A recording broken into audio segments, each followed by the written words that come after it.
né? Vamos rapidinho para o Freire Gomes. Tem bastante coisa comum, então acho que aqui a gente vai poder passar mais rápido. Mas tem umas coisas bem interessantes que eu quero brifar aqui. Ó. Então, aqui ele fala daquela reunião do dia 5, que foi tornada pública, né? Aquela de 5 de julho de 2022, aqui. Ah, esse documento aqui está mais difícil de mexer. Então, aqui tudo que o Bolsonaro falou naquela reunião. Aí ele é perguntado, né? O Bolsonaro fala nessa reunião para todo mundo adotar aquele discurso, né? O discurso único, né? Como é que é? O discurso da...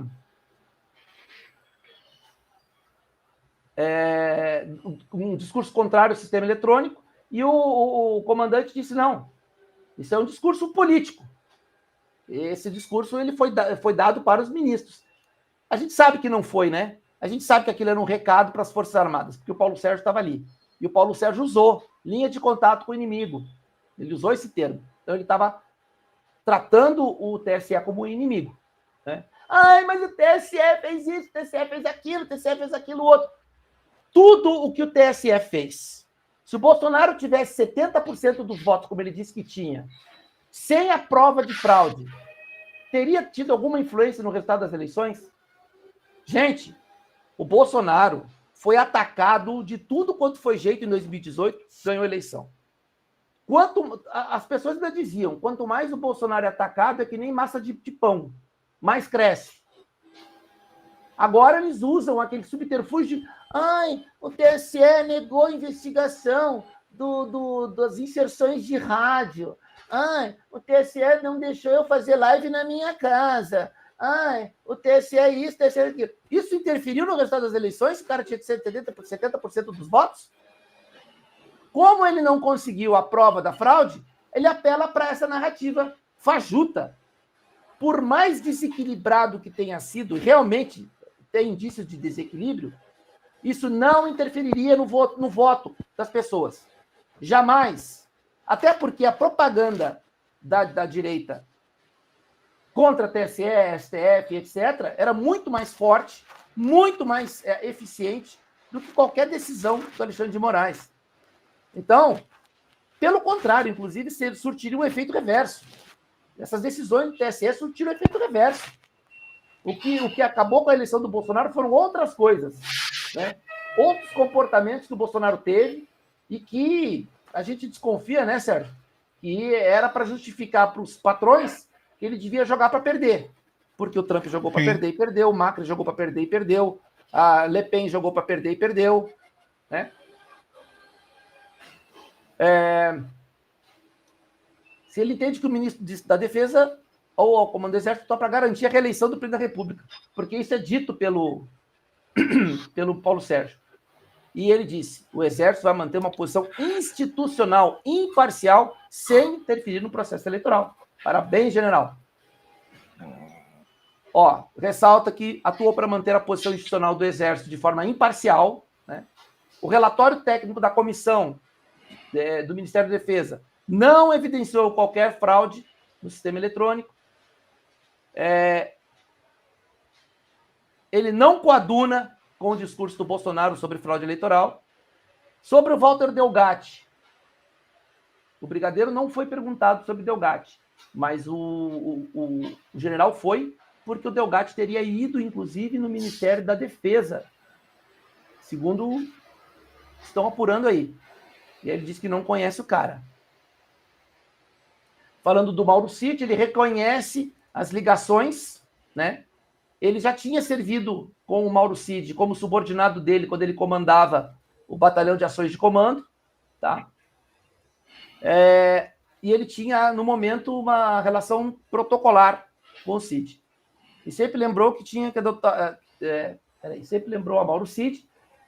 Aqui, ele sempre falou para o Mauro Cid que ele tinha que adotar como ajudante de ordens uma postura institucional, o que não é o caso, tá? As investigações estão mostrando aí o comportamento do Mauro Cid enfronhado nessa entabulação aí de golpe de Estado, das joias e tudo mais que tem brotado aí como né? Essa coisa terrível toda que está acontecendo aí. Que Mauro Cid tinha autorização do então presidente, e ele poderia falar diretamente com o comandante que o Bolsonaro deu autorização para isso. Os áudios, né? Aqueles áudios que vieram à tona. Aqui ele fala sobre visitas que o Bolsonaro recebeu, relatando ao comandante. Não há sentido nisso, mas, né? Ele o fez, o Cid o fez. E aí tem o Pazuello, ó. O Pazuello entra na jogada. Olha a pergunta da PF, né? E o Pazuello foi plotado, né? Tentando utilizar o artigo 142 como fundamento. E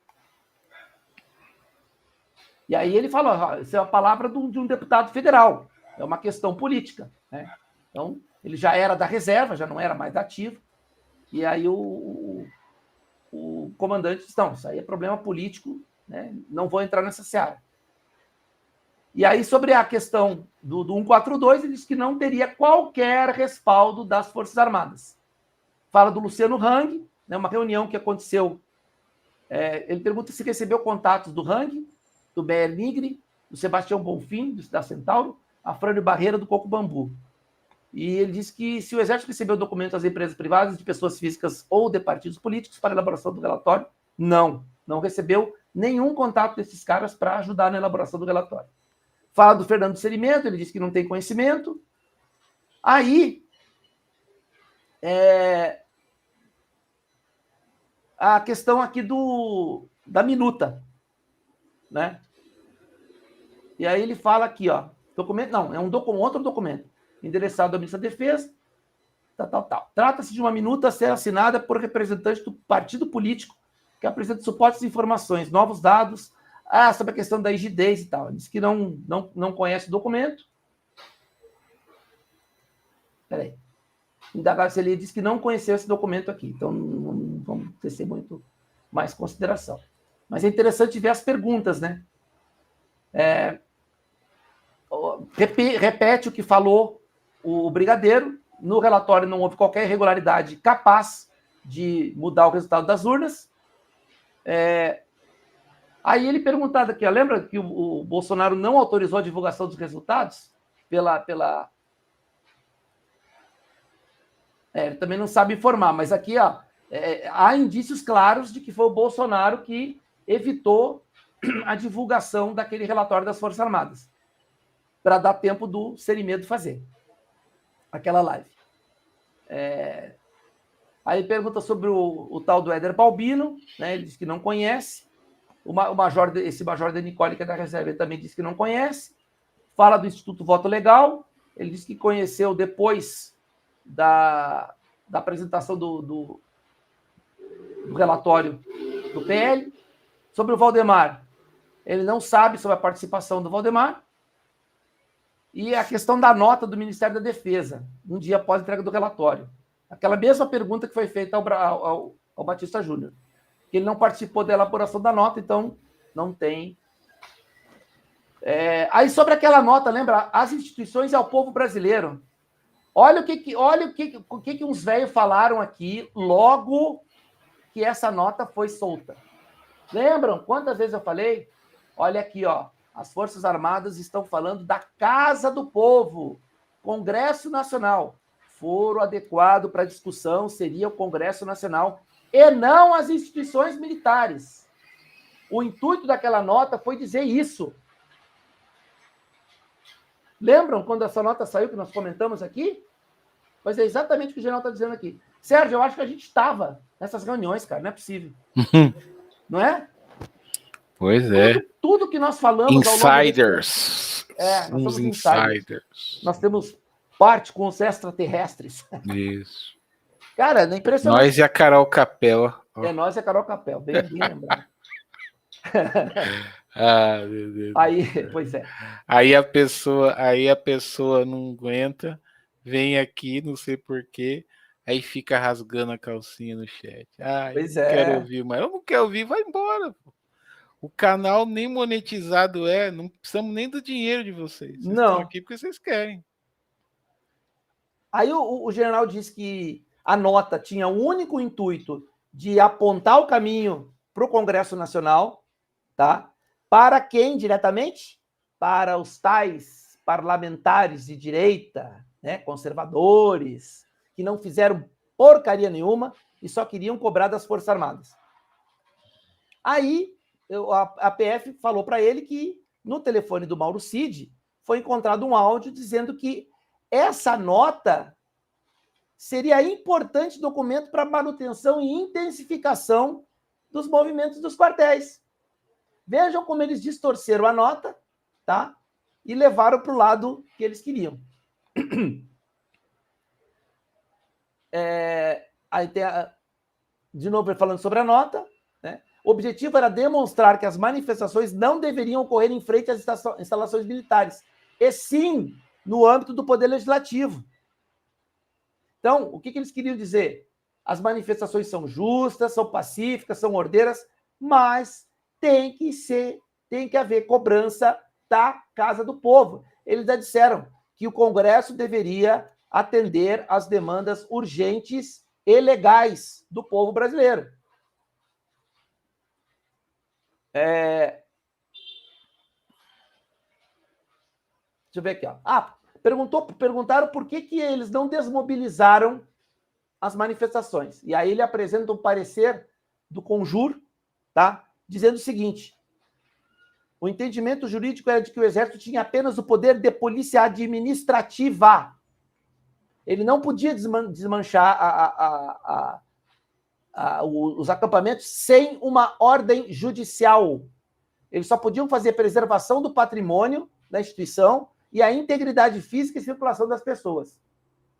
Eles precisavam de uma ordem judicial. Tem um parecer aqui. Isso ninguém fala, tá? Só que a imprensa não está falando. A imprensa continua dizendo: os caras foram omissos. Por que mantiveram o acampamento na frente do quartel? Está aqui, ó. Porque eles não tinham poder de polícia para tal. A polícia Militar do Distrito Federal disse que foi impedida pelo Exército. Aí é jogo de diversão. Aí perguntaram se foi financiada pelo agronegócio, ou seja, a polícia tem essa informação, né? Acredita que Mauro Cid passou as informações como uma ação proativa, mas que não tinha ingerência nenhuma por parte do Exército. Reuniões em novembro. Aí ele fala daquelas reuniões em locais em Brasília, né? E ele nega todas. Aí ele fala sobre aquela carta, lembra que eu citei, também não vou passar batido aqui, porque eu já falei que ele ficou, que os militares foram punidos na medida das suas participações, foi o que eu disse lá na outra,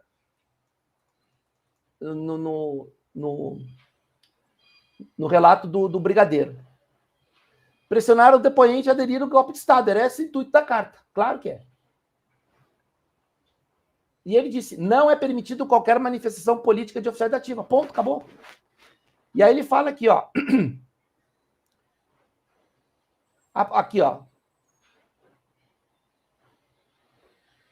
Que havia preocupação de evitar pronunciamentos políticos dentro da força e ataques pessoais aos integrantes do alto comando. Que tal fato pode ser exemplificado, ele divulgou um Informex, quando começou a verificar ataques externos aos comandantes do Exército e integrantes do alto comando. Que esse movimento provinha de fora. Paulo Figueiredo, máquina bolsolavista, chamando eles de traidores. E ele cita aqui, ó, Paulo Figueiredo. Tá?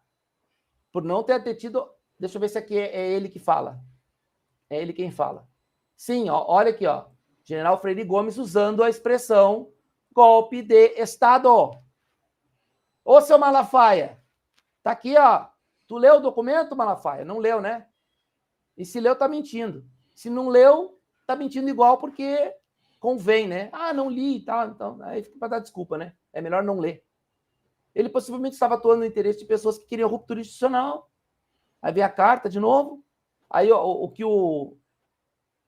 Acho que isso aqui foi o Braga Neto. Ah, não.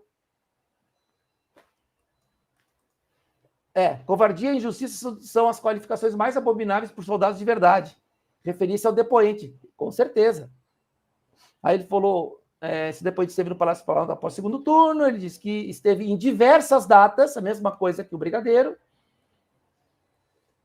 Aí o Bolsonaro apresentava as hipóteses, né, se indagado se o Bolsonaro apresentava as hipóteses, né, de ruptura, de ruptura não, de GLO e etc., que ele apresentou, sim, ter participado de reunião após o segundo turno, onde ele apresentou estado de defesa, estado de sítio, GLO. Aqui, um parênteses, gente. No início, eles apresentam uma minuta com o estado de sítio. Só que o estado de sítio, ele precisa, para entrar em vigor, ele precisa da autorização expressa do Congresso. O estado de defesa, não. O estado de defesa, ele precisa da homologação, mas não da autorização. Ou seja, o presidente decretando, o decreto entra em vigor e as medidas já podem ser tomadas. Depois ele vai para o Congresso mantém ou não. Aí eu pergunto, se o Bolsonaro assinasse o decreto de estado de defesa, esse decreto iria para o Congresso? É óbvio que não, né? Só que o Bolsonaro não queria assinar nada. O Bolsonaro queria jogar em cima das Forças Armadas uma pressão absurda para que os próprios comandantes, certos da fraude eleitoral, dessem o golpe. O Bolsonaro não ia assinar. No dia 7/12, vocês lembram daquela participação do dia 9/12, né? Pois é. Ali o Bolsonaro disse, as Forças Armadas estão coesas. Não estavam coesas. Elas estavam coesas no sentido de negar o golpe. Mas ele tentou pressão, usando o povo. Foi informado qual seria a reunião, ocorreu na biblioteca do Palácio. Estavam presentes o depoente, ou então da Ministra da Defesa, comandante da Marinha e tal. O assessor leu os considerandos. Quem é o assessor? Felipe Martins. Aí aqui, ó, tem um documento apresentado por ele aqui, ó. Eu não vou ler, é muito longo, muito extenso, mas ele fala aqui, ó. Tá, isso aqui é importante, tá? Isso aqui é importante ler. Olha o que eles dizem no documento. Eles levam o princípio da moralidade e diz que nem sempre a legalidade é suficiente. Sérgio! Sérgio, eles viraram a Constituição de cabeça para baixo. O que eles dizem? Se está na lei, mas não é justo, a pessoa, o agente público pode adotar o princípio da moralidade agora e cagar para a lei. Tem a Constituição trans, né? Trans. Não, eu vou repetir, Sérgio. Eu vou repetir. Ela é a Constituição, mas ela não se sente uma Constituição. A Constituição trans. Vocês estão vendo o documento que eu estou passando ou não? Sim, eu estou vendo. E é grande. Não, peraí, eu tô. Não, peraí. Ai, Jesus amado. Ué? Você não trocou? Porque ele parou de... Eu não troquei aqui na tela. Ah!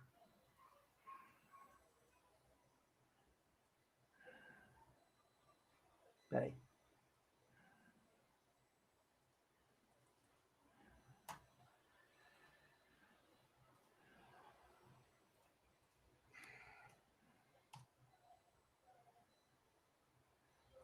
Ah, viu? Estava errado aqui. Eu estou com duas telas abertas e me confundi. Cara. Eu vou fazer depois um vídeo mostrando toda essa... Só a tela aqui para vocês lerem as marcações. E aí vocês vão... Ou então eu faço uma edição dessa live aqui com o recorte. E aí mostro. Eita, nós. Mas vocês entenderam, né, o que eu estou dizendo aqui, né? Então, olha aqui, ó. Alguém chegou a avisar no chat? Não. Não. Pessoal, eu realmente dei bobeira, vocês me desculpem. Bom, mas olha só, então tá aqui, ó. O que eles fizeram? Eles cagaram para a lei. Desculpe o termo, mas é o que ele está propondo aqui. Ou seja, se a lei é injusta, nós podemos cagar para a lei. Vamos adotar o princípio da moralidade e a gente caga para a lei. Entendeu? Eles estão dizendo para comandantes militares que eles têm que cagar para a lei, adotando o princípio da moralidade. O princípio da moralidade é um princípio abrangente, mas jamais, em tempo algum, você pode agir contra a lei adotando um princípio. Se a lei é clara e especifica a determinada ação, você não pode partir para um princípio. O que é o princípio da moralidade? No vácuo da lei, por exemplo, eu vou tomar uma atitude administrativa que não tem previsão legal. Ou seja, a lei não impede que eu faça. Aí eu vou lá e vou tomar essa atitude. Mas eu estou comprando um material ali que, enfim, tem algum dispositivo que eu estou adotando que a lei não impede que eu adote. Só que é um dispositivo imoral, que atenta contra a moralidade pública. Aí eu posso ser punido, porque eu atentei contra um princípio constitucional, mesmo que a lei me permitisse fazer. Agora, quando a lei disciplina uma matéria, como é que você vai adotar um princípio e dizer, não, essa lei aqui não é, essa lei aqui é injusta, entendeu? O que ele está dizendo aqui é o seguinte, por exemplo, eu estou dirigindo o meu carro, o sinal está fechado, e eu considero que, naquele momento, é injusta a lei do sinal vermelho. E aí eu passo o sinal vermelho, tomo uma multa e vou alegar um princípio da justiça e da moralidade. Espera aí, cara. Olha o despropósito disso aí. Falando para os militares, criando um fundamento, dizendo que os princípios têm que ser aplicados quando a lei não tem, porque a lei ela já tem que estar esculpida dentro dos princípios. É simples. Só que eles subverteram totalmente o ordenamento jurídico para dar a desculpa de que eles poderiam agir contra a lei. Que os militares poderiam agir contra a lei, aplicando o princípio da moralidade. Aí vai lá, não. Aí todo mundo, não, mas isso aqui é contra. Não, mas aqui eu acho que essa lei é injusta, essa lei sendo injusta, e eu posso aplicar aqui a moralidade pública e é o fim da picada isso aqui. É o fim da picada. O que eu escrevi aqui, os princípios são aplicados na ausência da lei e não na presença desviada da finalidade. Porque eu quero que se a lei é desviada de finalidade, então eu posso usar. É o fim da picada, né? Aqui, ele está invocando um princípio para criminalizar o suposto desvio do STF. O que ele diz aqui, Enfim, não permite que leis ou decisões injustas sejam legitimadas por atos autoritários e afastados do marco constitucional. Quer dizer, pode ser legal, mas se não é justo, ele tem que fazer outra coisa. Não. Propor instrumento legal, mas sem o devido motivo legítimo, posto que nenhuma fraude foi provada. É isso que eles queriam. Eles queriam inventar um dispositivo moral contra o STF. Não que o STF estivesse certo ou errado, mas isso aí não existe. Olha aqui, necessidade de resistência às leis injustas. Gente, se uma lei é injusta, faça o projeto de lei e mude a lei.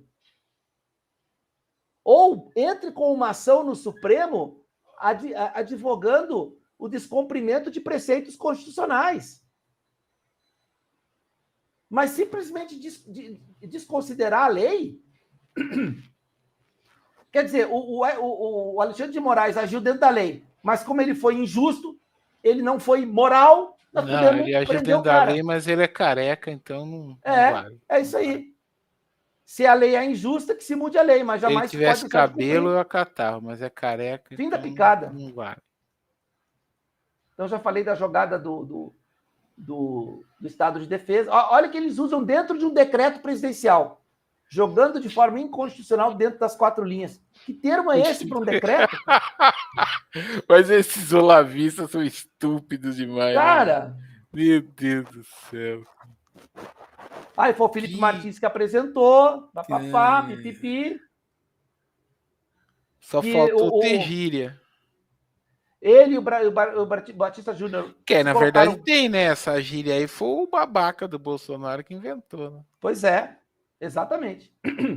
Que ele e o brigadeiro foram contrários ao conteúdo exposto, que não teria suporte jurídico, o que eu sempre falei aqui, o que o Sérgio sempre falou aqui, tá? Lembram do recorte que eu acabei de mencionar? Tá aqui na descrição. Acessem lá e vocês vão ver todo o arcabouço jurídico. Aí o Garnier, ele enxergou o decreto, tal. Ele enxugou o decreto. Estado de Defesa, realização de novas eleições, tal. Aí fala do general Teófilo. Aqui ele diz que o general Teófilo foi por ordem do presidente numa reunião no dia 7 de novembro. Aliás, no dia 9 de dezembro, tá? Foi o Bolsonaro que solicitou, segundo o general o general Freire Gomes, não partiu dele, e o Estevão falou que partiu dele, o Teófilo, né? Que ele ficou desconfortável com o episódio, né? E não lembra se o general Teófilo apresentou um relatório da missão, um relatório da conversa. Aí a Polícia Federal disse que houve uma reunião no dia 14, o comandante das forças, aquela reunião, e ele corroborou o que o brigadeiro falou sobre a minuta do golpe, né? Aquela que o brigadeiro disse que se retirou da sala e não quis nem tocar no documento, né? Aí, e essa já era uma outra minuta, que era uma mais abrangente e tal, que foi aquela feita pelo Anderson Torres. E que o Garnier não se manifestou, corroborou tudo que foi dito. Aí sim, ó, aqui é uma redação de um decreto, não aquela baboseira lá. Não, aquele da Aristóteles, não sei o quê, uma coisa de olavista. Então decreta lá, para jogar dentro das 4 linhas. Pelo amor de Deus. É esse tipo de gente... é de uma estupidez, né, incompetência, burrice. Cara, tá bom, se eu for citar, né, um filósofo para falar algo referente à República, eu tenho que citar Sócrates quando ele diz o que diz lá no livro A República de Platão. Nunca citar Aristóteles. Quem gosta de Aristóteles é o velho demente lá, o cueca freada do Olavo de Carvalho. A redação oficial, ela é clara. Um documento oficial ele tem uma regra para ser redigido. Tem que referenciar a leis, dispositivos, considerando o dispositivo tal, considerando a lei tal, considerando o artigo da Constituição número tal. Aí tu faz. Esse aqui, sim. O presidente, nos das atribuições que lhe confere. Esse aqui é um documento redigido na forma legal. Não vou ler também. Cara, aquele documento. Esse aqui como que o Bolsonaro se apoia no idiota? Esse Felipe Martins é um idiota, cara. Pois é. O pior do idiota não é o idiota. O idiota entendeu? É um efeito colateral da má educação que teve. Agora, pessoas acreditarem no idiota, aí é o fim da picada, né? Meus amigos, a coisa tá difícil. Aí, olha aqui, na reunião do dia 7, essa nova minuta foi apresentada, tá? E aí ele disse que não aceitaria qualquer ato de ruptura institucional. Tá? Foi na mesma linha do brigadeiro. Aí repetiu aqui, aliás, isso aqui é a pergunta, né? Não, a resposta, que o Anderson Torres foi suporte jurídico, né? E aí aqui, o termo que o general usou, para dizer, ele não quis usar o termo prisão, mas ele disse, né? Que ele alertou o presidente, tá? Olha só.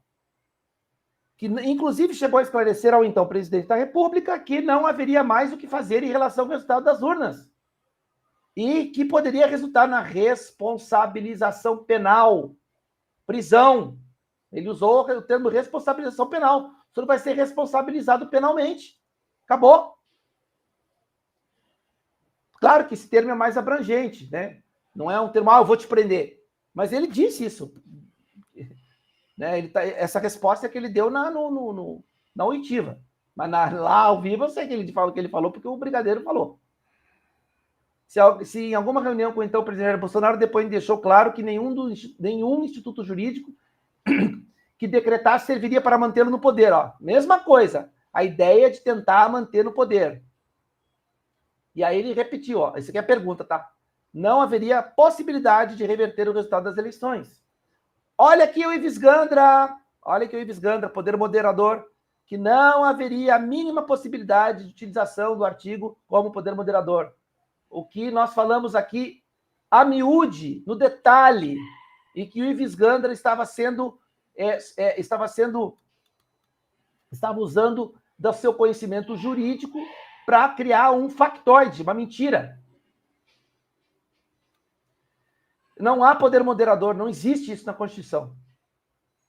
Aí falou dos ataques, da pressão para ruptura. Perguntaram se ele conhece o Ailton, ele não conhece. Aí fala do Braga Neto, né? O Braga Neto e o Ailton falando em omissão e indecisão. Né? Questão dos ataques, né? Recebi ataques pelas mídias sociais, principalmente por meio da pessoa do Paulo Figueiredo, que tomou conhecimento dos ataques. E aqui, ó, a culpa pelo que está acontecendo e do que acontecerá é do Freire Gomes, disse Braga Neto. Depoente, na condição de comandante do Exército, ter se negado a anuir com o golpe de Estado. Aí fala dos diálogos, daquela reunião do dia 14. Né? Inclusive, ele disse que as pessoas viviam na frente da casa dele, lá em Brasília, manifestando. Né?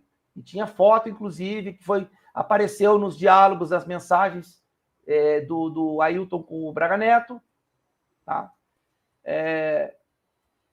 E aqui, aquela questão da ameaça, né? Ele disse o seguinte, ó. Indagado sobre o Ailton Gonçalves quis dizer em relação ao depoente quando afirmou: se Freire Gomes estiver fora mesmo, será devidamente implodido e conhecerá o inferno. Fora que ele diz aqui é fora do conluio para o golpe de Estado. Então será devidamente implodido e conhecerá o inferno astral. Olha a ameaça aqui. Acredita que aí tinham intenção de retirar o depoente do comando do Exército. Viu? Aqui que eu corroboro o que eu disse. Se ele tivesse fraco no comando, ele teria caído. O Braga Neto não conseguiu derrubar o Freire Gomes. Por quê? Porque o alto comando estava coeso. Não eram só aqueles 3, 4 generais que o Paulo Figueiredo citou. O Stumpf, o Tomás, o Richard e o Freire Gomes. Todo o alto comando estava coeso. Talvez tivesse alguma exceção, mas a maioria estavam pela legalidade. Então eles começaram a atacar, o Braga Neto mandou atacar. Opa! Vai ser batido aqui. Certificado pela Polícia Federal, identificou a postagem do Ailton Gomes no X, né? No dia 19, em que o mesmo marcou o perfil de Jair Bolsonaro nos jornalistas Paulo Figueiredo, Augusto Nunes e Guilherme Fiuza. Marcou o perfil do general, que nem tem perfil no Twitter. Falando em omissos, covardes e fracos. Ele disse que esse perfil não é dele. Aqui é um coronel que recebe proventos de general, porque ele entrou pela lei antiga, mas é coronel, Laércio Virgílio. Né? Serviram juntos na Brigada Paraquedista. E que esse Laércio Virgílio também fala sobre golpe de Estado. Também quero ver o depoimento dele, não sei se ele se negou a falar ou se ele falou. Olha aqui, ó. Indagado sobre o que o general Laércio Virgílio quis dizer no referido diálogo quando afirmou que o general Freire Gomes não resistiria a uma boa conversa de rapó para se convencer. Não sei o que é conversa de rapó, mas deve ser uma boca bem pesada aí. Fala do monitoramento e da vigilância do Alexandre de Moraes, que não conhecia. E que em dezembro ele foi entregar um convite para passagem de comando, mostrando a institucionalidade, mostrando que estava superada a questão da fraude, que estava superada a questão do golpe, que a transição ia se dar de forma normal, né? E ele foi mostrar para o Bolsonaro isso. E levou o Teófilo e o general Teófilo e o general Negrais, também do alto comando, Ó, tá aqui, ó, mais um general que estava junto com ele. Ó. Que tal ato caracterizou transição institucional dentro dos preceitos legais, foi o que eu falei. E aí termina o depoimento.